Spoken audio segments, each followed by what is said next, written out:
प्रिय छात्रों एवं पाठकों, पतंजलि आईएएस एकेडमी की ऑनलाइन कक्षा में आपका हार्दिक स्वागत है। और आज हम एक बड़ा ही महत्वपूर्ण टॉपिक आपके सामने रखेंगे, जो है बिरसा मुंडा एवं उनका आंदोलन। झारखंड के लिए बिरसा मुंडा का विशेष महत्व है और आप जानते हैं कि इस राज्य का गठन भी उनके जन्म तिथि 15 नवंबर के आधार पर ही किया गया है। अर्थात झारखंड की राजनीति में बिरसा एक बड़े प्रतीक के सूचक हैं और इन प्रतीक के सूचक के साथ एक महान आंदोलन की गाथा जुड़ी हुई है। आज हम उसके बारे में परत बाई परत आपके साथ विश्लेषण करेंगे कि वो घटना क्या है और किस प्रकार आगे बढ़ती है। हमने बिरसा मुंडा के आंदोलन को खास करके शैक्षणिक पाठ्यक्रम के दृष्टिकोण से नियोजन करते हुए ऐसे सुनियोजित किया है कि पहले चरण में हम लोग देखेंगे कि बिरसा मुंडा का अपना आरंभिक जीवन शैली क्या रहा है।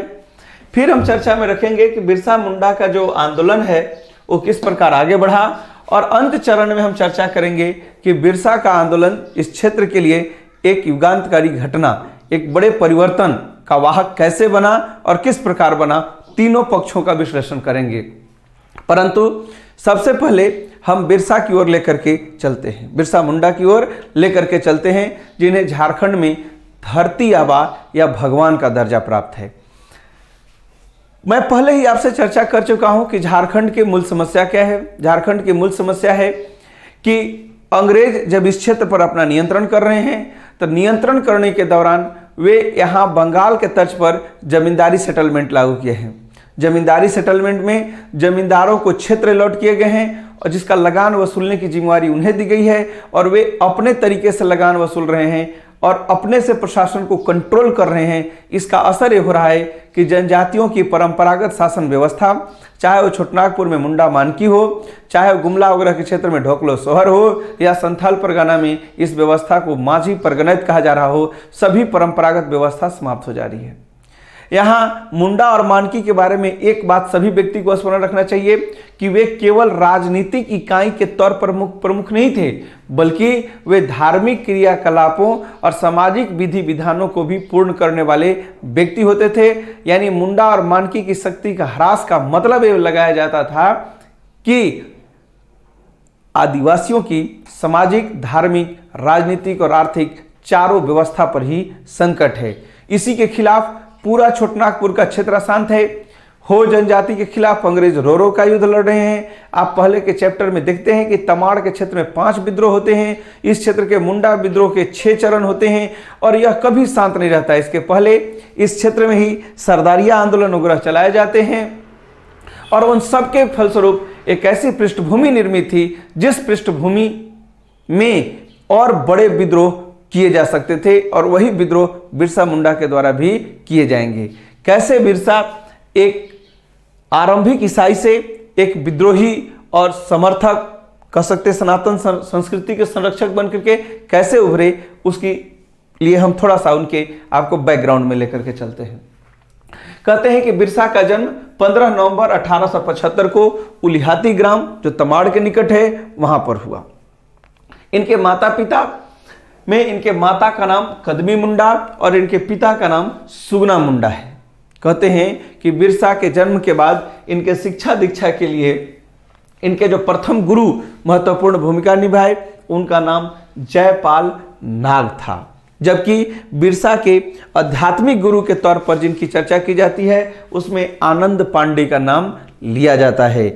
यानी बिरसा अपने आरंभिक शिक्षा के लिए एक ईसाई स्कूल, क्रिश्चियन स्कूल ज्वाइन करते हैं, जिसका नाम है जर्मन एवेंजिकल चर्च। इसी स्कूल में बिरसा के आरंभिक जीवन के शिक्षा दीक्षा की शुरुआत होती है। परंतु जैसा कि हम आपको पहले बताएं कि झारखंड के क्षेत्र में सक्रिय जो भी ईसाई मिशनरियां थी, उनके 2 पक्ष होते थे। एक पक्ष आदिवासियों के बीच शिक्षा और स्वास्थ्य जैसी सुविधाओं को विस्तार करना, जो सकारात्मक पक्ष था। तो इसका दूसरा एक नकारात्मक पक्ष भी था, जिसमें हम लोग देखते हैं कि लोगों को धर्मांतरण कराना। यहाँ बिरसा की भी अगर शिक्षा एक चर्च में हो रही है तो उसका असर साफ देखने को मिलेगा कि कुछ समय के बाद बिरसा का पूरा परिवार ईसाई धर्म में दीक्षित कर दिया जाएगा। चाईबासा में स्थित लुथेरन मिशन जो है एक क्रिश्चियन संस्था है, इसके द्वारा 7 मई 1886 को बिरसा के परिवार का धर्मांतरण कराया जाता है और इसमें बिरसा का पिता का ईसाई धर्म ग्रहण करने के बाद महिष दास नाम रखा जाता है, जबकि इसी क्रम में खुद बिरसा का नाम दाऊद रखा जाता है। यानी बिरसा जो क्रिश्चियन शिक्षा प्राप्त किए, उस शिक्षा से उनका निर्माण तो हुआ, परंतु उन्हें इसके एवज में धर्मांतरण भी करना पड़ा। यह एक कटु सत्य था। कहते हैं कि बिरसा अपने जन्म के स्वभाव से ही, आरंभ से ही एक विद्रोही स्वभाव के व्यक्ति हैं और अन्याय और अत्याचार को सहन करना उनकी फितरत में नहीं शामिल है। परिणाम क्या होगा कि अपने जीवन के आरंभिक काल जब चाईबासा में भूमि आंदोलन चलाया जा रहा था तो इन्होंने उसमें पार्टिसिपेट किया। इसी प्रकार जब चक्रधरपुर के क्षेत्रों में जंगल आंदोलन की शुरुआत हुई थी तो इन दोनों आंदोलनों में बिरसा ने बढ़ चढ़ करके बाल जीवन में ही भाग लिया था। यानी अभी तक के बिरसा का जन्म का सफर है कि उनका जन्म मुंडा परिवार में, सामान्य एक बहुत ही सामान्य परिवार में इनका जन्म हुआ है, परंतु इनकी शिक्षा दीक्षा क्रिश्चियन स्कूल में किए जा रहे हैं और क्रिश्चियन स्कूल में शिक्षा कराने के कारण इनका धर्मांतरण कराया जा रहा है। बिरसा कुछ राजनीतिक गतिविधियों में भाग ले रहे हैं, परंतु बिरसा के जीवन में इसी बीच एक युगांतकारी परिवर्तन भी आने वाला है और वो परिवर्तन है कि 1895 में बिरसा को ठाकुर बाबा सपने में आते हैं, सिंहबुंगा, और सिंहबुंगा सपने में आके कहते हैं, उन्हें इस बात की प्रेरणा देते हैं कि वे आदिवासियों के शरणा संस्कृति की रक्षा के लिए काम करें। ठीक है, और इस क्षेत्र में बढ़ते ईसाईयत और धर्मांतरण को रोकने के लिए उन्हें प्रयास करना चाहिए। यानी 1895 को बिरसा खुद को भगवान का दूत घोषित करते हैं और अपने आप को वैष्णव धर्म की ओर मोड़ लेते हैं। वैष्णव धर्म की ओर मुड़ने के बाद बिरसा अपना जीवन शैली में भी बदलाव करते हैं और कहा जाता है कि इन्होंने जनेऊ पहनना शुरू किया, पैरों में खड़ाऊ पहनना शुरू किया और अपने बदन पर पीले रंग का वस्त्र डालना शुरू कर दिया। यानी कुल मिला जुला करके पीले रंग की धोती, पैरों में खड़ाऊ और भुजाओं में लटकते हुए जनेऊ उन्हें वैष्णव धर्म की ओर उन्मुख करते हैं। और बिरसा खुद को सिंहबुंगा अर्थात सूर्य देव जो इनके सबसे प्रथम आराध्य देव हैं, उनका अपने आप को दूत बताते हैं और लोगों से अपील करते हैं कि उन्हें सिंहबुंगा की ही पूजा करनी चाहिए और एकेश्वरवाद की ओर लौट जाना चाहिए। साथ ही सभी मुंडाओं को वे इस बात के लिए कहते हैं कि उन्हें भी जनेऊ धारण कर लेना चाहिए। बिरसा का यह नया रूप और यह धार्मिक ज्ञान को धार्मिक तौर पर बिरसाइत धर्म के नाम से जाना जाता है। कहते हैं कि बिरसा की गतिविधियों से कारण ही इन्हें धरती आबा कहा जाता है और इन्हें भगवान का दर्जा प्राप्त है। मैं यहाँ आपको एक बात और बता दूं कि बिरसा को भगवान कहने वाले पहले व्यक्ति मृत्युंजय नाथ लाल थे, जो एक स्थानीय थानेदार थे। मतलब एक स्थानीय थानेदार मृत्युंजय नाथ लाल ने सर्वप्रथम बिरसा को भगवान कह करके संबोधित किया। ये बिरसा के आरंभिक जीवन का इतिहास है कि बिरसा, एक बार अगर मैं उसको रिमाइंड कर दूं तो आप देख सकते हैं कि बिरसा का जन्म 15 नवंबर 1875 को तमाड़ के निकट उलिहातू ग्राम में होता है। इनकी माता का नाम कदमी मुंडा, पिता का नाम सुगना मुंडा। इनके शैक्षणिक गुरु जयपाल नाग हैं, जबकि इनके आध्यात्मिक गुरु आनंद पांडे हैं। इनकी शिक्षा दीक्षा जो है पहले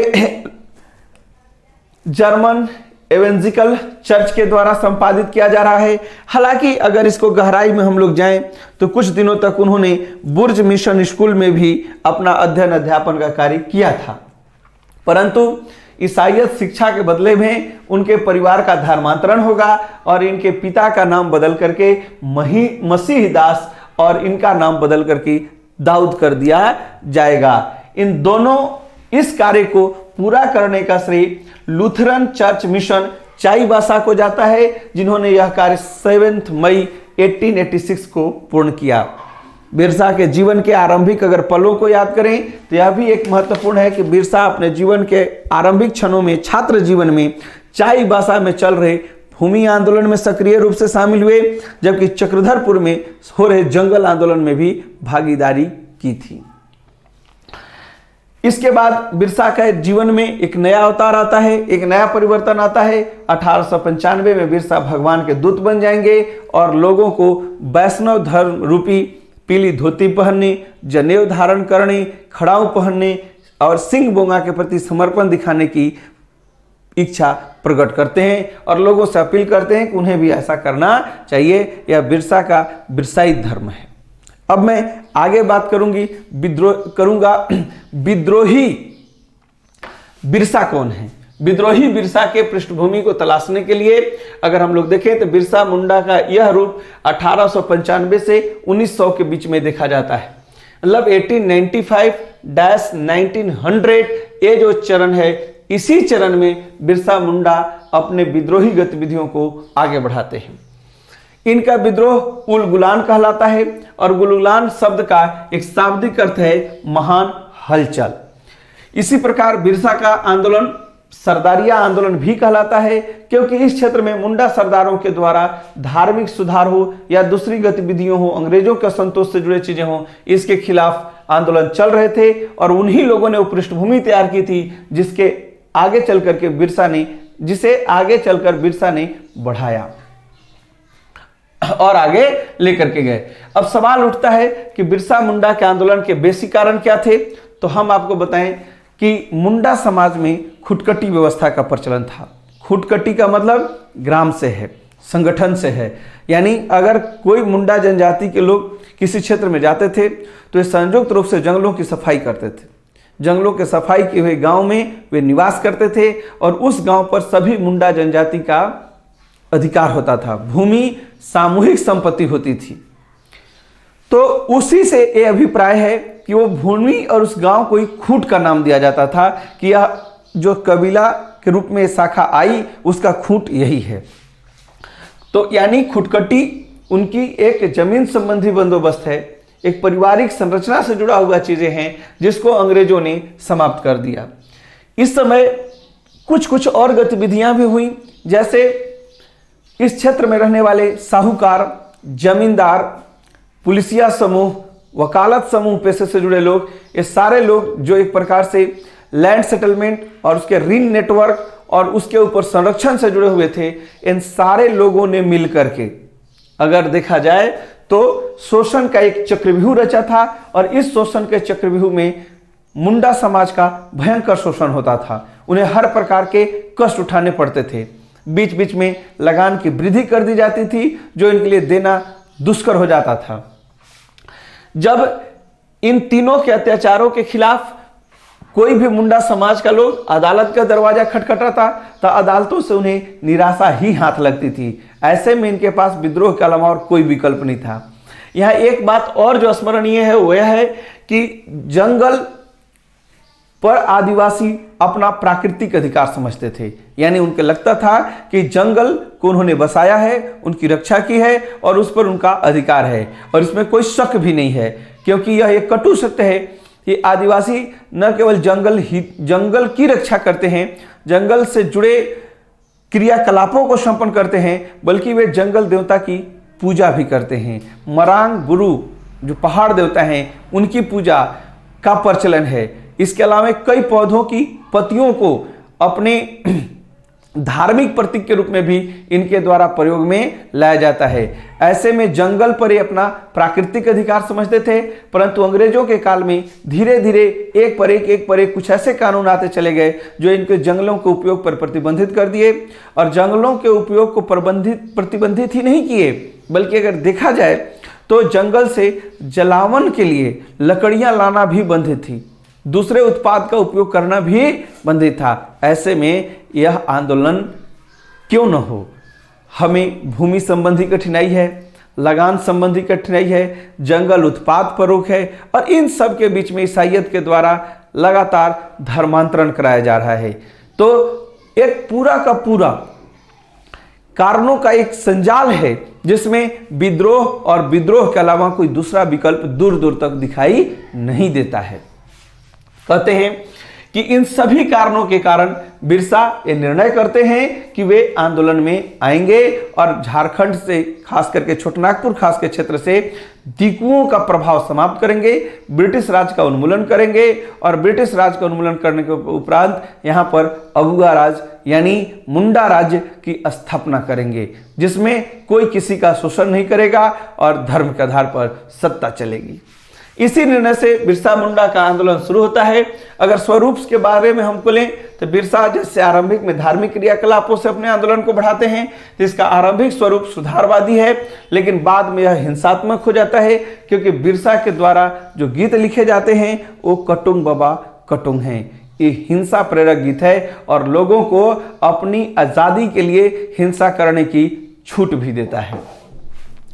इसी बीच जब बिरसा मुंडा के द्वारा ये सारे गतिविधियों को आगे बढ़ाने लगा तो अंग्रेजों को ऐसा महसूस हुआ कि बिरसा मुंडा अंग्रेज विरोधी गतिविधियों में लगे हुए हैं और अंग्रेजों के खिलाफ वे लोगों को भड़काने का काम कर रहे हैं। ऐसे में बिरसा मुंडा की एक्टिविटीज को देखते हुए इन पर एक प्रकार से देशद्रोह के तर्ज पर मुकदमे दर्ज करके इनकी गिरफ्तारी कर ली जाती है। बिरसा की यह गिरफ्तारी 24 अगस्त 1895 को होती है और इस गतिविधि के कारण उन्हें 2 वर्ष का कारावास और 50 रुपए का जुर्माना का सजा दिया जाता है। अगर वे 50 रुपए का भुगतान न कर पाए तो उनके कारावास की अवधि 6 महीने के लिए बढ़ा दी जाएगी। परंतु इसी बीच कहा जाता है कि 30 नवंबर 1897 यह डेट ब्रिटेन की महारानी के लिए बड़ा ही महत्वपूर्ण था, क्योंकि इस तिथि को उनका हीरक जयंती था। यानी इंग्लैंड की महारानी विक्टोरिया का हीरक जयंती होने के अवसर पर 30 नवंबर 1897 को बिरसा जेल से रिहा कर दिए जाते हैं। यहाँ मैं इसका आशय भी स्पष्ट कर दूं।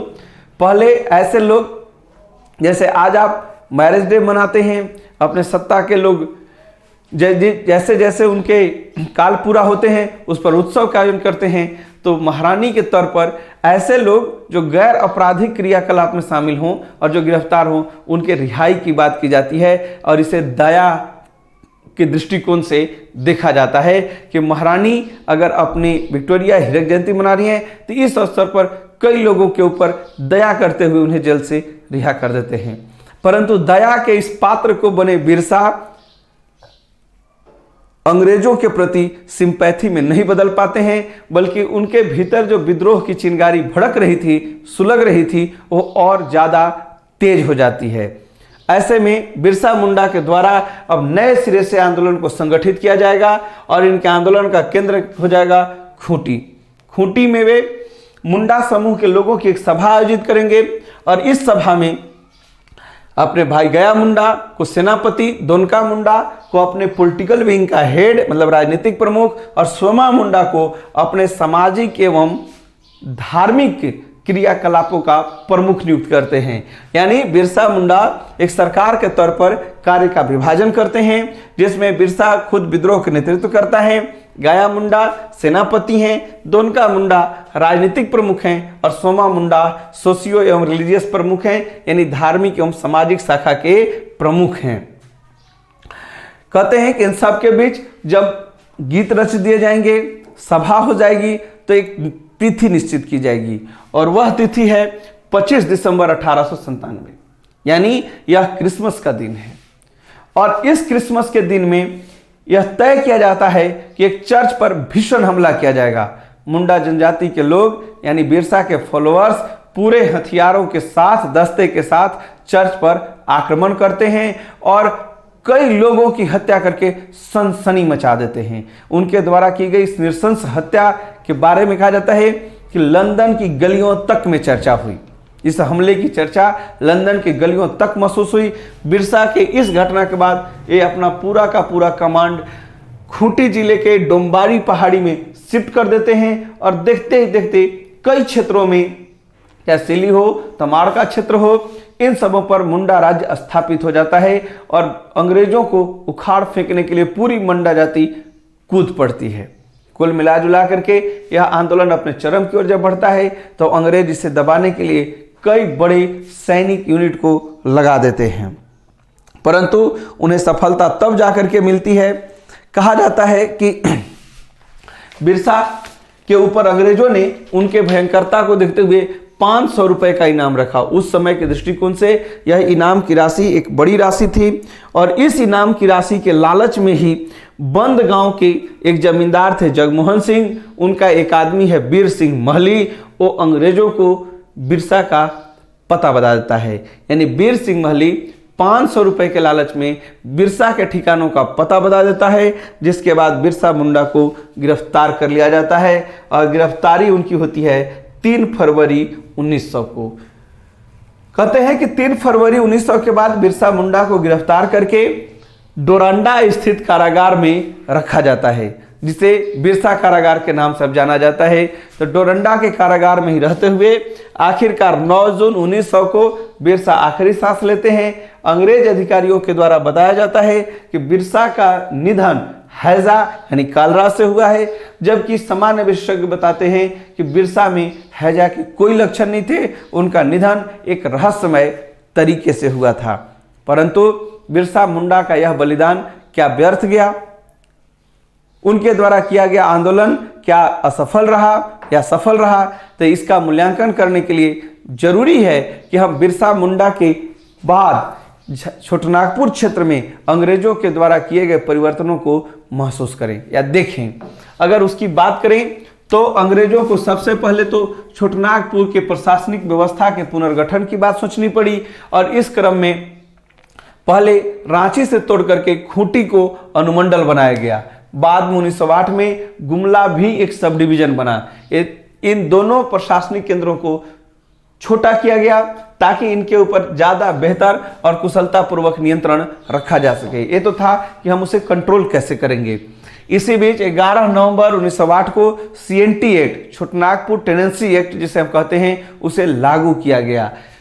आप इस बात को समझ सकते हैं कि CNT एक्ट का झारखंड के लिए क्या महत्व है। आज भी आदिवासी हितों की रक्षा के लिए एकमात्र कानून जो हमेशा याद किया जाता है वह CNT एक्ट ही है, क्योंकि इसमें नए हिसाब से सर्वे किए गए और जमीनों का मालिकाना हक आदिवासियों को सौंपा गया। और आज भी झारखंड के आदिवासी यही मांग करते हैं कि CNT एक्ट के प्रावधान अर्थात उसके आधार पर, उस बेस पर जो आगे चलकर 1932 के खतियान तय हुए, वही झारखंड की स्थानीय नीति होनी चाहिए। यानी वो उनके पहचान से जुड़ी हुई है, एक बड़े प्रयास है। बैठ बेगारी जिसके खिलाफ एक बड़ा शिकायत था मुंडा समाज का, उसको इस क्षेत्र में समाप्त कर दिया गया। और इस प्रकार देखें तो बिरसा मुंडा के आंदोलन में धर्मांतरण की गतिविधियां भी कमजोर पड़ी और बैठ बिगारी व्यवस्था समाप्त हुई। आदिवासियों के जंगल से जुड़े अधिकारों में उतारदा दिखाई गई और CNT एक्ट के जरिए उनके भूमि संबंधी कानूनों को फिर से बहाल किया गया। इस क्षेत्र में फिर से खुटकटी व्यवस्था बहाल हुई, मुंडा मान की व्यवस्था बहाल कर दी गई और प्रशासनिक हेरफेर किए गए। यानी इस दृष्टिकोण से देखें तो बिरसा मुंडा का जो आंदोलन है वह आंदोलन जो सफल है, क्योंकि जिन मांगों के साथ उन्होंने आंदोलन की शुरुआत की थी वो पूरी हुई। हाँ, ये अलग बात है कि जिस सपने के साथ एक मुंडा राज्य की स्थापना के साथ आंदोलन शुरू हुआ था, शायद वो सपना नहीं पूरा हुआ। बिरसा मुंडा के इतिहास को अब यहाँ पर मैं एक बात और बता दूं कि बिरसा मुंडा का इतिहास 1980 के दशक के पहले एक गुमनाम इतिहास था।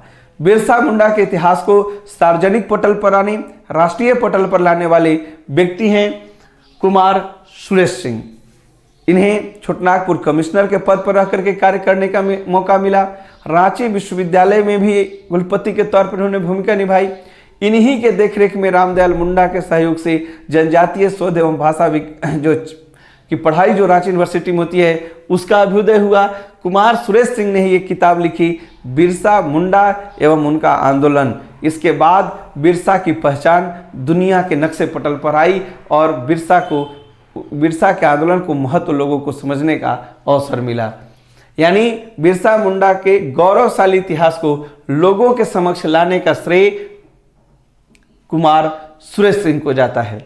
इसके अलावा अगर मैं बात करूं तो बिरसा मुंडा के जीवन पर ही बंगाल की प्रसिद्ध लेखिका माहेश्वता देवी ने आरण्यक अधिकार, अरण्य का मतलब होता है जंगल, और उसके अधिकार नाम की पुस्तक लिखी, उपन्यास लिखी। यह उपन्यास